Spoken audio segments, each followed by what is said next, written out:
وای کله چې انسان د دعا نه مخکې درې پیرې ووایي یا ارحم الراحمین، دا لفظ درې پیرې ووایي که نه، نو وی فرشته د اسمان نه دې انسان ته آواز کوي چې ای انسانه، ای مسلمانه، تا ته د الله رب العزت رحم متوجه شو، د الله رب العزت رحم تا ته مکمل متوجه شو. وایه څه غواړئ چې کم قسمه دعا بیا کې که نه، الله رب العزت پس تاسو دغه دعا قبلې. زما عزتمندو، دا حدیث شریف نه ثابته ده. زما عزتمندو، نو کوشش کوئ چې کله هم تاسو دعا غواړئ که نه، ستاسو په زړه کې یو جایز حاجت وي، جایز ارمان وي، یا یو شي ستاسو سخت ضرورت وي او تاسو غواړئ چې زمونږ دغه دعا دې ضرور قبوله شي، نو تاسو چې کله دعا کوئ که نه، نو درې پیرې ته نه ووایي یا ارحم الراحمین، یا ارحم الراحمین، یا ارحم الراحمین.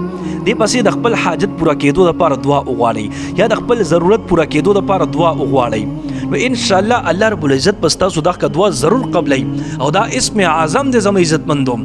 نو چاته چې په زړه کې که جایز ارمان وي، جایز حاجت وي، یا ستاسو یو شي ته د سخت ضرورت وي او تاسو غواړئ چې زموږ دعا دې قبوله شي، نو چې کله تاسو دعا غواړئ درې پیرې ته نه بس دغه کوئ یا ارحم الراحمین، یا ارحم الراحمین، یا ارحم الراحمین، زما پلان کې حاجت پوره کړي، یا ارحم الراحمین، یا ارحم الراحمین، یا ارحم الراحمین، مونږ ته ښکلی کور راکړي. که ستاسو کور ته ضرورت دي داسې دعا وغواړئ یا ارحم الراحمین، یا ارحم الراحمین، یا ارحم الراحمین، مونږ ته ښکلی کور راکړي. که ستاسو نوکرۍ ته ضرورت وي بیا داسې ووایئ یا ارحم الراحمین، یا ارحم الراحمین، یا ارحم الراحمین، مونږ ته ښکلی نوکري، ښکلی جاب را نصیب کړي. که ستاسو کاروبار بند شوي وي نو بیا داسې دعا وغواړئ یا ارحم الراحمین، یا ارحم الراحمین، یا ارحم الراحمین، زمونږ کاروبار شروع کړي، زمونږ کاروبار روان کړي. که ستاسو هر قسمه حاجت په زړه کې، نو بس دغه دعا دغه طریقې مې درته وښوله زما عزتمندو.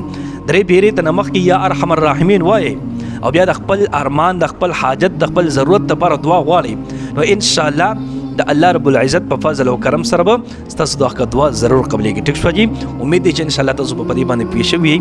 که بیا هم پکې تاسو ته څه خبرې، څه تپوس وي، پوه شوي پې نه یې، نو کمنټ وکړئ. انشاءالله زه به کوشش وکړم چې تاسو ته جواب درکړم او تاسو پې پوه کړم. صحیح شوه؟